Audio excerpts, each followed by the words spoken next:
오늘 우리가 함께 읽은 사도행전 25장 말씀은 신임 총독 베스토가 부임한 이후에 바울이 베스토에게 다시 신문을 받는 것을 보여주고 있습니다.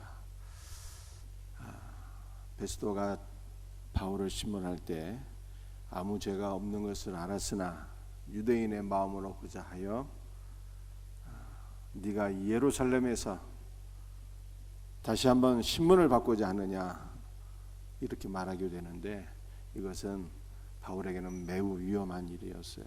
왜냐하면 예루살렘으로 가는 도중에 바울을 죽이겠다고 하는 음모가 있었기 때문입니다.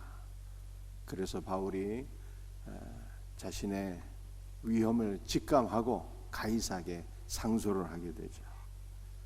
11절 말씀에 내가 가이사께 상소하노라. 여러분들, 이 당시 가이사는 로마의 황제를 가리키는 것인데요, 이 당시 로마의 황제는 그 유명한 네로 황제였어요. 오늘 사도행전 25장 말씀을 보게 되면 로마의 많은 지도자들에 대해서 지금 얘기를 하고 있어요. 우리가 어저께 1차적으로 이전 총독, 로마가 보낸 통치자 이 벨릭스에 관한 이 얘기를 제가 잠깐 해드리기도 했죠. 이 벨릭스가 매우 부패하고 부도덕한 사람이었는데 그의 아내가 두루실라였어요. 3번 결혼하고 다 3번 이혼한 사람들이었습니다.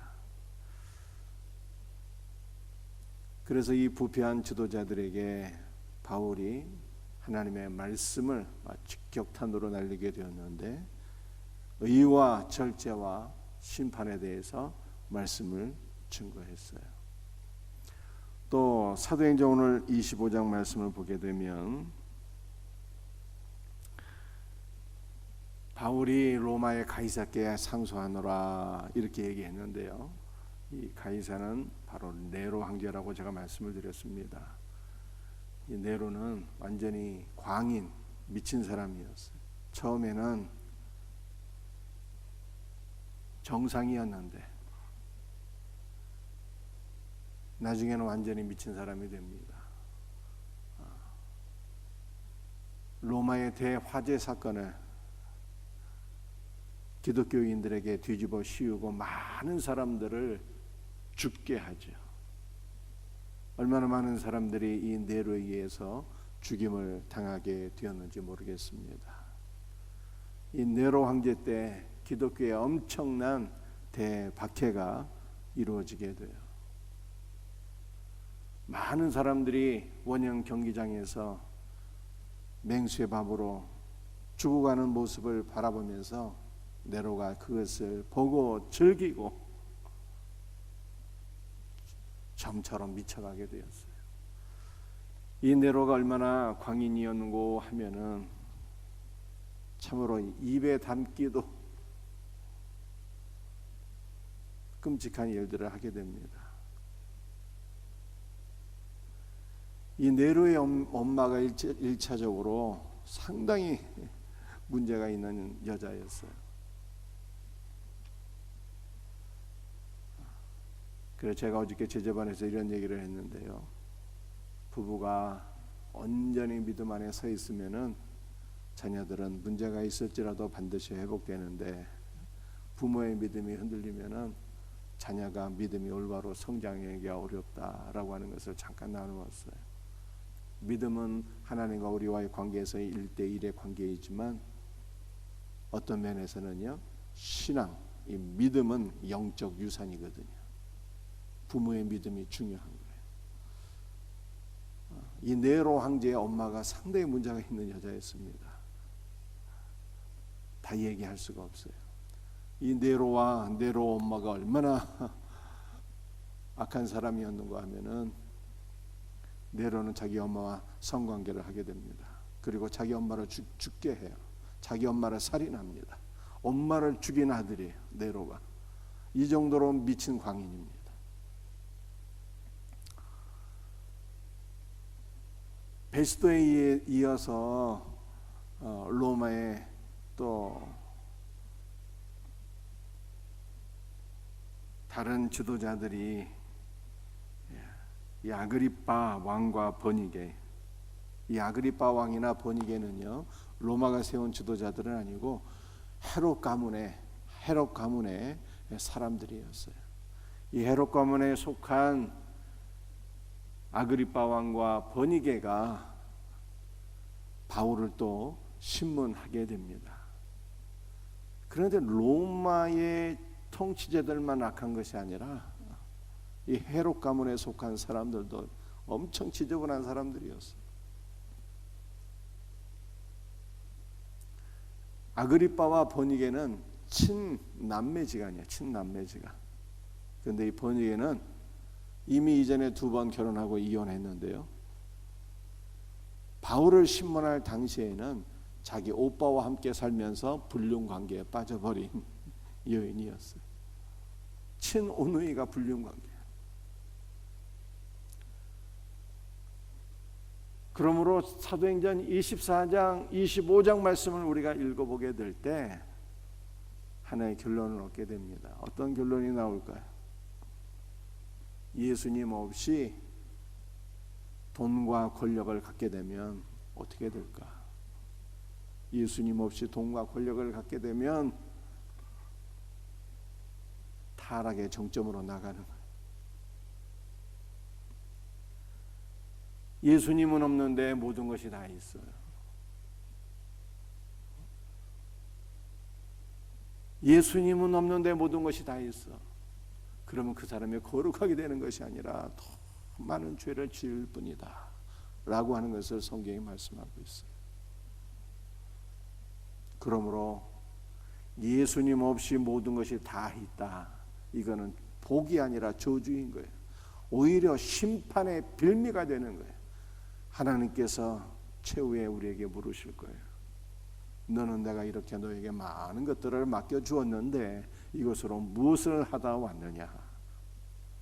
예수님 없이 모든 것이 다 있는 사람들, 그것 때문에 더 많은 죄를 짓게 되니 하나님 앞에 더 많은 심판을 받게 될 뿐인 거예요.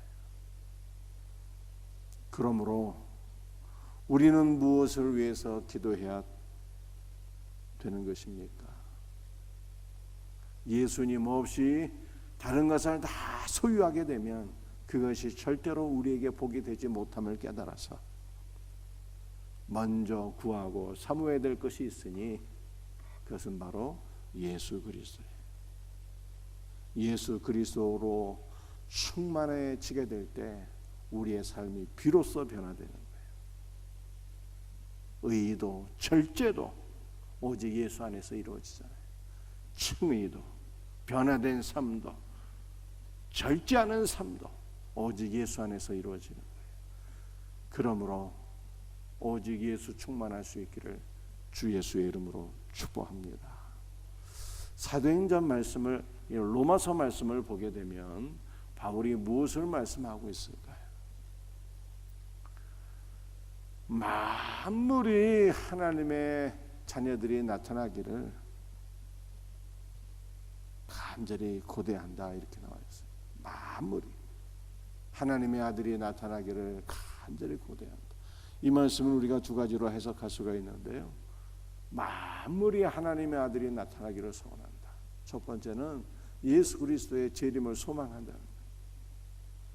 예수님께서 재림하실 때 인간과 함께 타락한 자연계가 온전히 회복되는 거예요.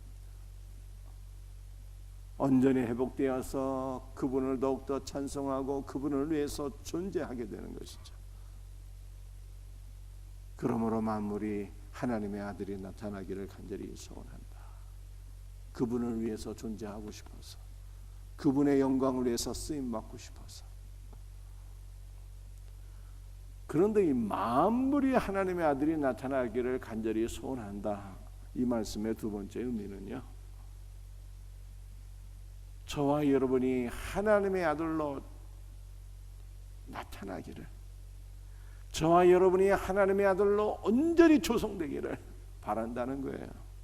왜? 이 땅에 있는 만물이 하나님의 아들 곧 우리가 참된 믿음의 사람이 되면, 우리가 참된 그리스도인의 사람이 되면, 예수로 충만한 신자가 되면 우리에게 쓰임받고 싶어서, 우리에게 쓰임받고 싶어서, 이것이 곧 주님의 영광을 위해서 쓰임을 받게 되는 것이니까.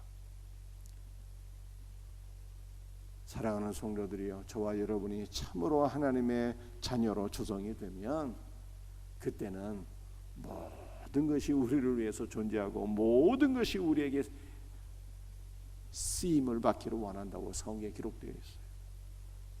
그러니까 우리에게 필요한 것은 무슨 물질이 있고 없고 그것이 문제가 아니라는 거예요. 그것이 무슨 권력이 있고 없고 그것이 문제가 아니라는 거예요. 무엇이 문제일까요?